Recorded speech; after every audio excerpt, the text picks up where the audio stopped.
Right, it's guys, hope you are all good. Starting out the day on the bike, as per usual. So we can get that heart rate up, get fasting cardio done. First thing, while I'm still half asleep, as you can see. Well, I say that, I'm not really fully half asleep. I've just done about 15 minutes, just taking all my weekly check-in poses, so I can assess how I'm progressing on a week-to-week basis in terms of the visual look, as my body weight gradually starts to increase on this lean bulk. This morning, weighed in at 77.3 kilos. So yeah, I'm gaining about 0.3 kilos per week at the moment, which is pretty much bang on what I want to be. I'm gonna keep pushing body weight up for probably at least the next month or so, because I'll put some check-in pictures up here. Body fat is still in a somewhat okay spot. Like, my legs aren't ridiculously out of shape. I definitely do store more fat on my legs and glutes, for example, than I do on my upper body. But I've always been that way. Like, when I was prepping, those were the last things to lose the fat off. Like, we had to push really hard to get all the fat off my glutes, for example. But that's the thing for anyone. If you are trying to lose fat, it's just going to come off when it comes off. Some people will lose it first off the legs. Some people will lose it first off the midsection. That's usually me. It's just probably genetic and person dependent, but what matters is you get all the fat off eventually if you actually get shredded, guys. So yeah, I'll finish this cardio off because I'm already catching and talking at the same time, and then I'll probably catch you maybe on like a little walk or something. I'm not going to do a full day of eating today because I already did one. I'll probably just I'll film my training later on for you. Maybe do like a little bit of a day in my life type thing. Adios. Right, back on the treadmill. Just at meal one, which was yogurt and whey mixed, and the bagels. Which, if you haven't watched the full day of eating on a training day, go watch it, because I basically break down everything what I eat, which is like 5,000 calories. If you are someone who's, let's say, new to the gym, and you think that you eat a lot, like you say you're like naturally a skinnier guy, you think that you eat all the time and you just don't seem to put on any weight, go watch that video and you'll see what a lot of food like actually is. Because when I was younger, I used to think that I was eating like a lot, and I probably was to an extent, but when you're doing it structured consistently on a daily basis, like, you learn what a lot of food actually is. Let's say you're missing meals, so one day you eat 3 meals, one day you eat 2. That's going to skew your progress like significantly.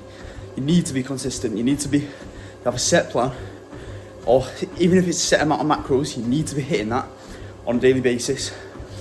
I mean, if things go out by 100, 200 on one day, whether that's over or under, provided you're not like in like a prep, or like if you're just trying to put on some size, that's not going to be the end of the world. But say you're going under by like 1,000 calories one day, you're probably not going to put on any weight that week, and that week it's not going to be a waste, but you haven't done everything you can to make the progress that you can that week. And trust me, if you're leaving stones unturned like that, the rate in which you progress is going to be significantly slower. Trust me. So definitely stay on point, don't miss meals, have everything ready in advance, learn how to get suitable alternatives if things go wrong. Like, let's say your meal spills, obviously like half the meal's now in the bottom of your car or the bag, wherever it spills. That's an emergency. You might need to, let's say it was rice, you might need to go to the shop and get a bagel to match the carbs. Is what it is. The more you do it, the better you'll get at things like this, and the less likely you'll have those sort of emergencies, because you know how to just manage everything, you know how to get everything ready, and things just happen like that less, which is good. But definitely consistency is the name of the game when it comes to this stuff. Don't miss meals. But yeah, working from home today, so before I start work, I can go on the treadmill, do a little bit of a walk, get my first meal digesting a bit. I've got a busy day, so I'm probably just going to catch you later on when I finish work, and I might film a little bit on my lunch break. But yeah, I'll catch you in the gym regardless. Right, first guest on the channel, we have got Vincent the cat. How you doing, mate? Psst, psst, psst, psst. Psst, psst, psst, psst. Right, food shop acquired from the Go Lidl. That is where you want to go if you want your food shop to not cost you a mortgage. I think my weekly food shop is about 70 quid. No, I think it's less than that. I'll put the amount up here somewhere. I worked it out for a TikTok the other month, but yeah, it's not actually that much considering I eat, you know, about double what the average person does. But yeah, when I am working from home, I usually do my food shops on my lunch break because it means I don't have to go after work. It means I have more time to get in the gym sooner, which is what I want. God, it's such a nice day today. But yeah, I will probably just catch you in the gym now because back to work. Right, yes guys, hope you're all good, having a great day. We are on our way to the gym, and I don't know if I mentioned it before, but today is my second upper body session of the week, which I'm very much looking forward to because I feel absolutely amazing. Slept like a baby last night, which was great. One of them nights where you just get to bed and you're just knackered and you literally can't even think before you go to bed, you just conk out like instantly. And yeah, so that was solid. Great night's sleep, all recovered, ready for today. So, a bit of a rough session outline. It's basically the same as it always is. Starting out with machine lateral raises, then moving on to the prime incline press, then onto the Gymleco overhead press, then the prime pec deck, then the Nautilus single arm cable lat row, well, lat biased row, and then the prime chest supported row, which is more for my upper back, and then tricep press downs. So, great session on the cards. I very much enjoy this one. So, what am I looking for going into it? In terms of lateral raises, I want to keep a great connection on them. Ideally, if I can get a rep up on each set, that would be fantastic. But they've been a little bit stuck at the moment. It's one of those exercises, quite hard to progress the isolation ones week on week, because obviously they are such small muscles. If you are progressing them week on week, eventually you'll get to the point where you're doing lateral raises with 50 kilo dumbbells. With good form, that's probably not happening. So understand you've got to be a lot more patient with those smaller movements, and eventually they do get better over time. A lot of time you'll find with smaller movements like that, it's more of a form improvement. Like you'll just execute the exercises better as opposed to necessarily going up in weight each week. But that's still progression regardless, because at the end of the day, all that matters is tension on the muscle. The weight is literally just a number. If you can maximize the tension without, don't be ridiculous, don't like slow it down so it takes like 5 times as long. But at the end of the day, it is all about the tension that you placed on it. So if you are doing it in a way which makes it a little bit more difficult and using the same weight, that's more tension on the muscle. Therefore, that's progression at the end of the day. But yeah, after that, moving on to the prime incline press. So last week, went up a little bit in weight, matched reps. I'll probably stick with this weight and just try and get a rep up. In terms of the back off, I would just like to go up a rep on that as well. I'll probably use the same weight as well. Then, same kind of story with the Gymleco overhead press. I think last week I matched reps on both sets and got a rep up. So I might go up in weight this week and see how that goes. Then the prime pec deck, ideally I'd probably like a rep up with each set. I think with most exercises this session, I'm probably just going to stick with the same weight and just go for some more reps, because I'm kind of hovering around at the lowest end of the rep ranges. So if I can get those reps up, that will be ideal.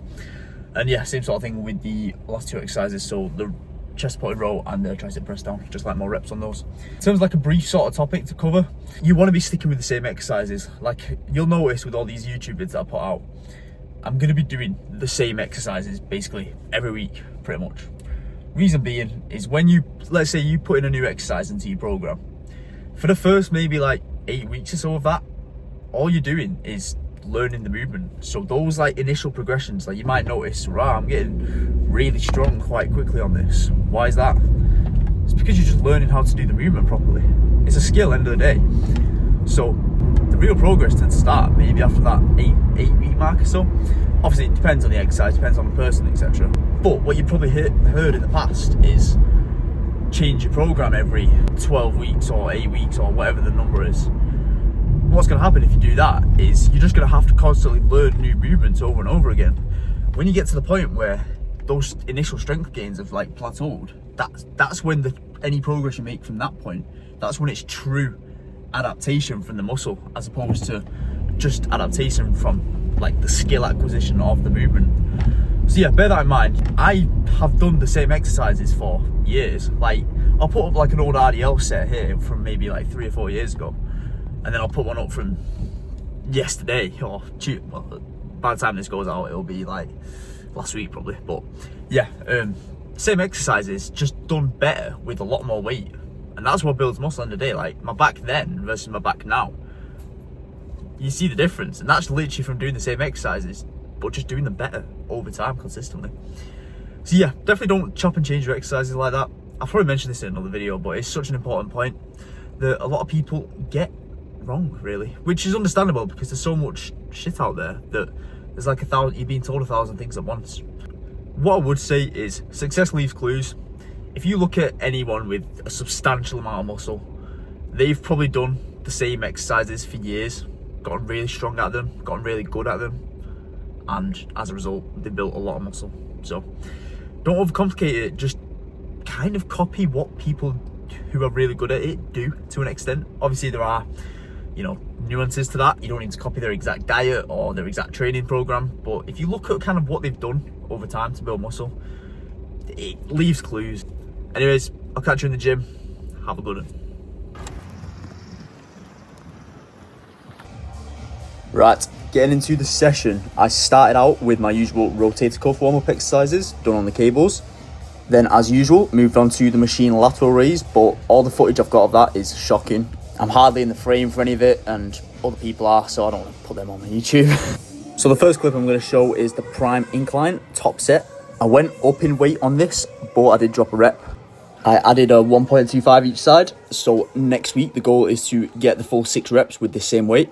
But that set felt pretty spot on. You might wonder why I'm using the neutral grip on this. It's solely just out of preference. The overhand grip just doesn't feel too nice on my shoulder, and when I come off of this, my upper chest just feels all lit up, which is what I want on an upper chest movement. Then on the back off set, I put the same weight as last week, aiming to get the full 8 reps, which I've been trying to get for a couple of weeks now. And I presumed it would be an absolute grinder, but the 8th rep kind of flew up a little bit. I mean, it was hard, but it flew up way quicker than I presumed that it would.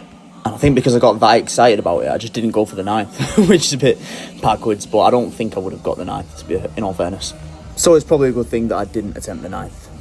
I also need to invest in some longer pants, clearly, because even with longer socks on, my legs are still showing, which is not what I want. But all in all, I'm pretty happy with how both of those sets went.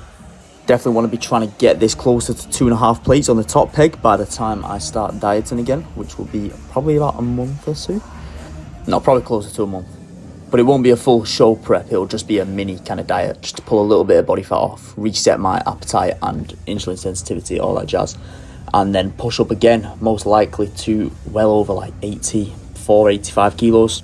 But once again, that's going to be over a 6-7 month period. So no rush at all. Do not rush to gain weight, otherwise you will gain fat, which is not what you want, because that's not going to help you build muscle. What help you build muscle is gaining just enough weight to sort of tip your body weight up over time and support your training performance, which is roughly, if I had to pinpoint an exact number, which never is an exact number, but I've been aiming roughly for about 0.5% of my body weight each week, which I've been pretty consistently gaining over this past, not 9 months, 6 months, sorry, since I was last on stage.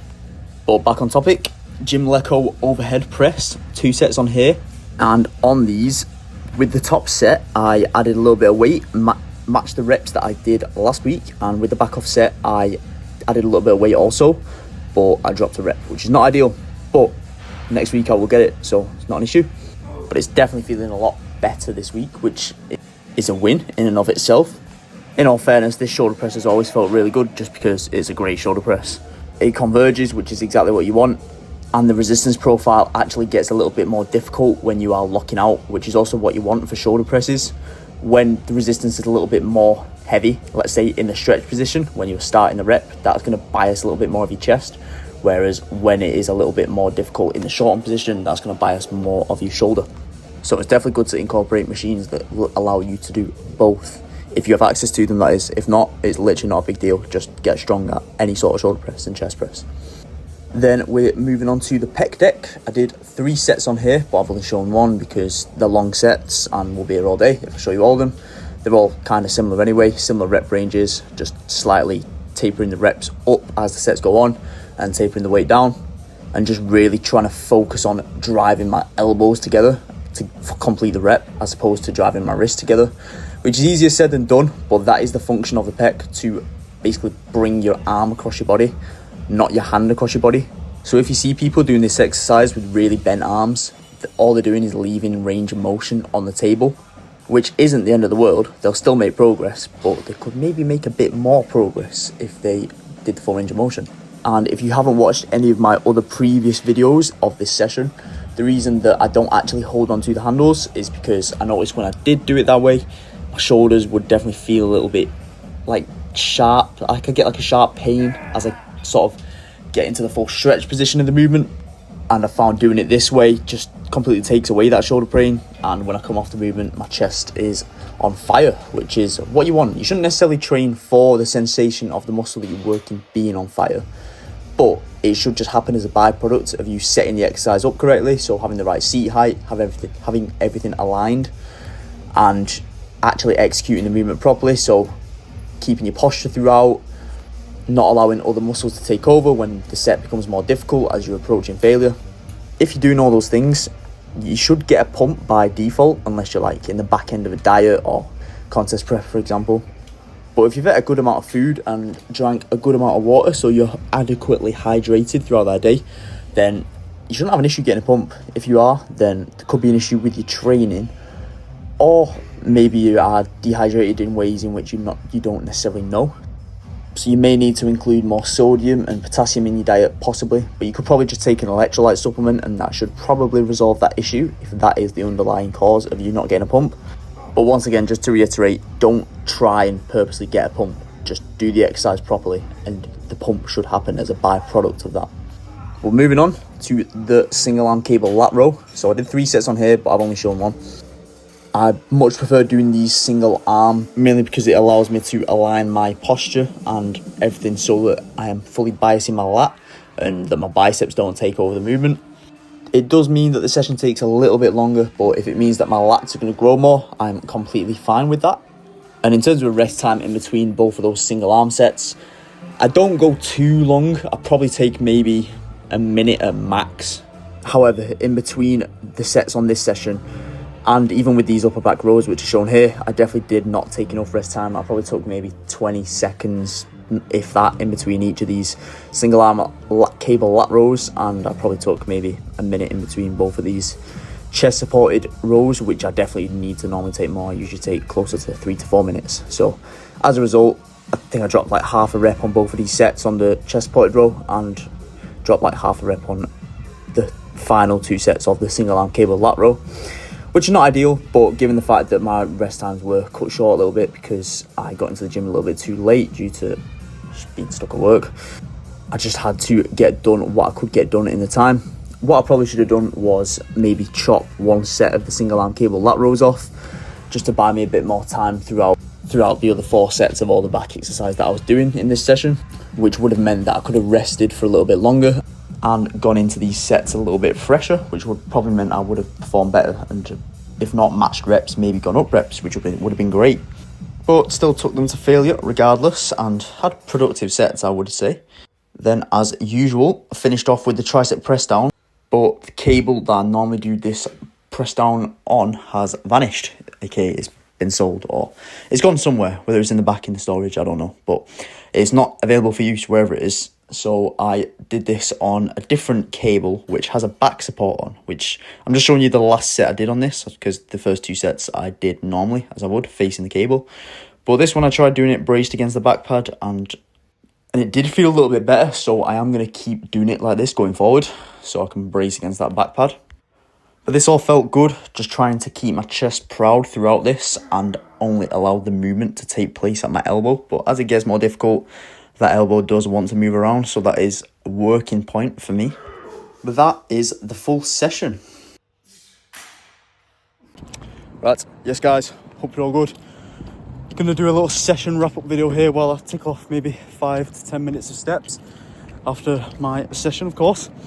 So far I've hit about 10.5k, so I want 12k done by the end of the day. Even though I am bulking up, I still like to keep a high step count, just because when you do move around a lot through the day, helps your body actually, first of all, digest the food, and it helps it actually partition the nutrients more effectively, basically, which means the food does its job better in simple terms. But yeah, so do maybe 5-10 minutes of this, and then probably get home, have my post-workout meal, maybe walk around, do a few laps around my house, tick the last couple of steps off, and then get to bed. But yeah, how the session went, covered most of it in the vid. Yeah, to sum it up, I'd probably say that was about considering all the push, the whole push portion went really well. Then the pull portion didn't go too well. In the last few times I've done this session, it's kind of been the opposite. The pull portion has gone a little bit better than the push portion, but this time round the push portion went better, so I'm still happy with it. The pull portion didn't go terrible. Like the lat rows, I might have maybe dropped half a rep or two, not two. Like the lat rows, for example, I might have dropped half a rep on each set pretty much, but like looking back, they were actually better reps, and how my lats feel after that.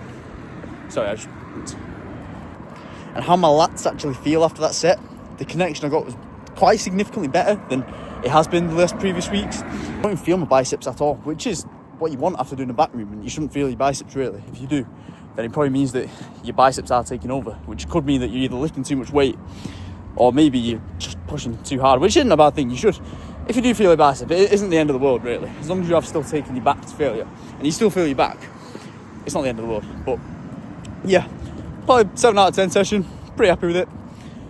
I'll catch you in the next video, because I've covered everything I want to cover today. Adios.